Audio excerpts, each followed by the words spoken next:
So I did a course, Jan Horrocks course with my mum years ago, and I never quite got around to finishing my art doll. My mum's made 5, 6 and mine languished armless in a bag for all these years.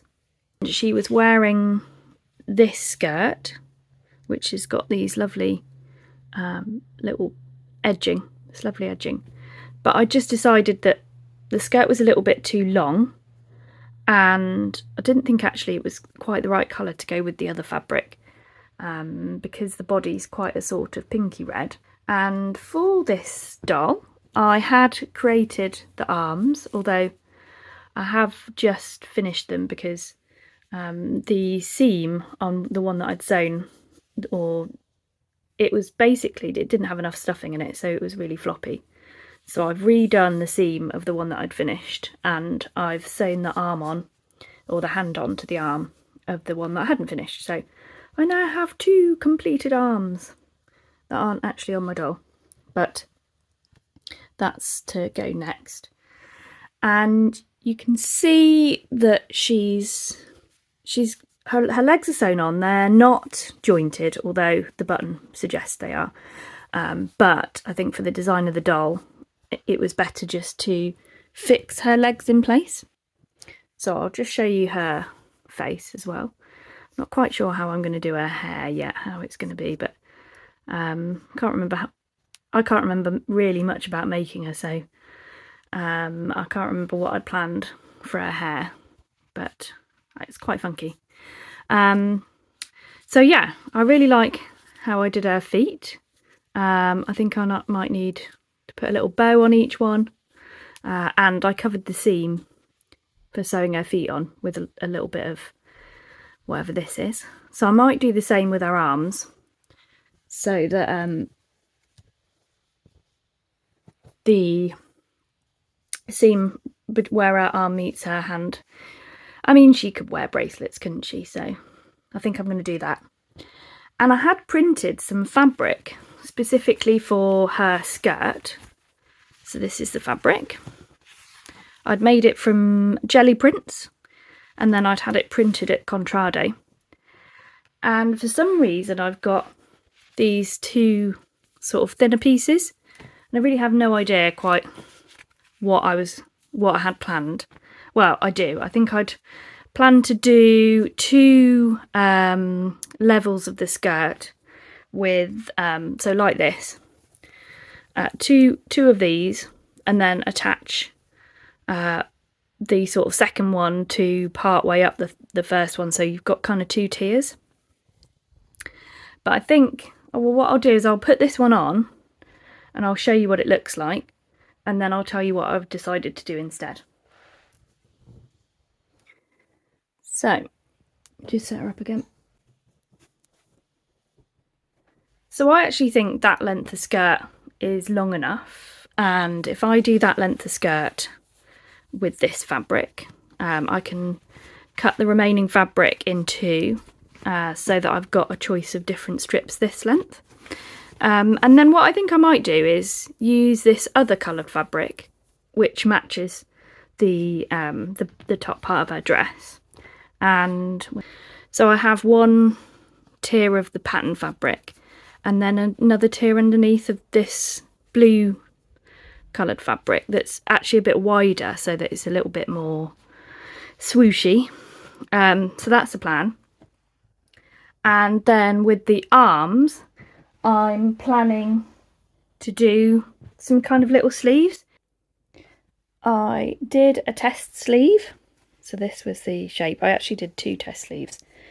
I did one that was where the curve was a bit shallower, and the idea is that I'm going to fold it in half, obviously inside out, and stitch a seam down this straight part, and then I'm going to do a gathering stitch round here and pull that in, so it creates a sleeve that way. So I've tested it, and I also made it shorter because it was sort of sitting below her elbow, And I think it just was, yeah, I think you kind of want to see her elbow a little bit, especially as all that work to make the arm shape. So yeah, I thought it would look better with shorter.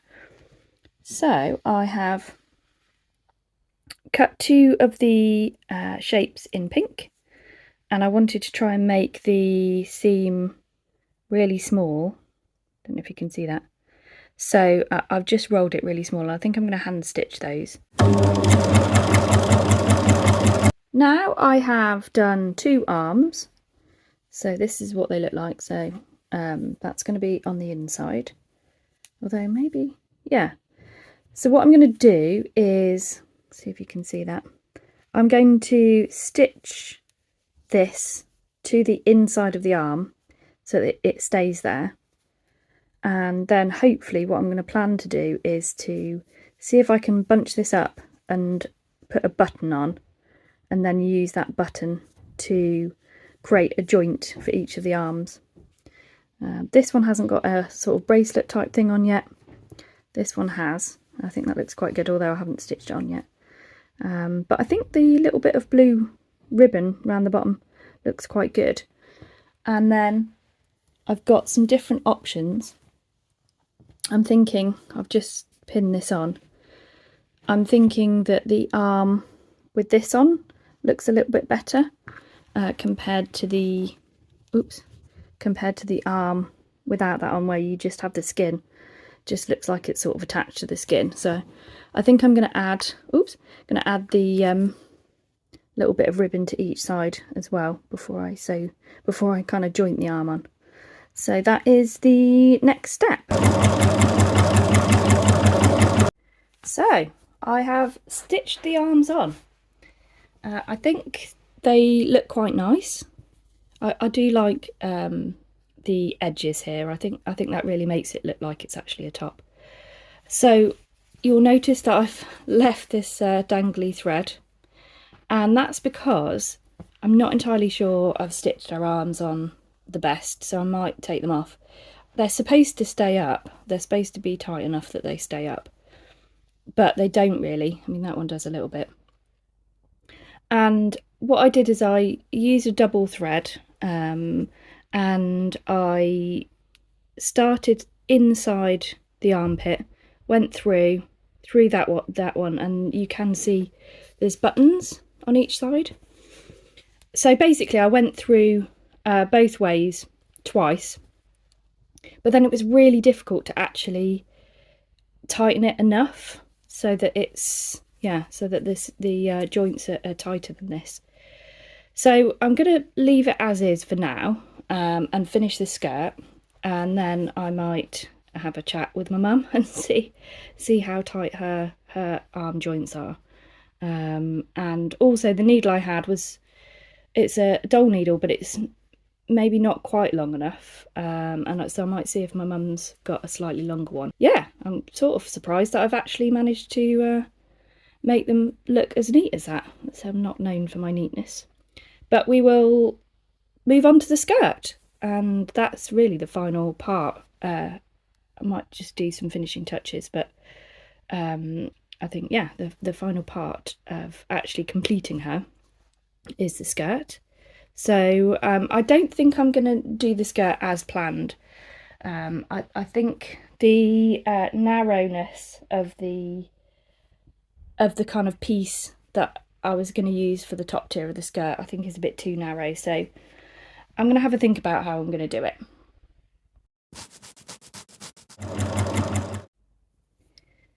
So I've started working on the skirt. I'm sure there's a quicker way of doing it, but what I've done is I've made all these rectangles. I've tried to fold the seams in twice. Hasn't worked with all of them, so you can see with this one it's come out, but I'm hoping it'll be fine. So yeah, basically I've kind of done one of the patterned, then a plain, then a patterned. I'm hoping this is going to be long enough. And I'm going to do fairly small, so I've pinned them bigger than it's going to be, but I'm going to do maybe 1/2 centimetre sort of seam. And I'm going to stitch the short seams first, and then do then stitch along the top and the bottom, and then stitch the two together, and we will see how that goes. Okay, so I have stitched the skirt. It looks, you know, fairly neat. It's really not. The inside of it is very messy and very lumpy actually, and the sewing machine really struggled. So I had to sort of hand stitch some of it. I've just realised I'm showing you up her skirt, which is, you know, a bit rude. And I did a sort of running stitch and gathered around the top of the skirt to sort of bunch it in. And then just to make it a bit neater, I've started adding this ribbon. I've still got to finish sewing the top of it on the back. And I've pinned the same ribbon around the bottom just to cover up how terribly unneat the bottom edge is, but never mind. So here's a close-up of the final result. I'm pretty happy with it. I mean, there is a chance I might chop her legs and arms off and re-stitch them, because she is leaning forward, well, actually leaning backwards a bit, because of how I've sewn her legs on. So I think I would probably like to change that. Here's some more photos so you can see some close-ups of how she turned out. If you want to have a look at doing your own, then have a look at the Jan Horrocks website and her Patreon.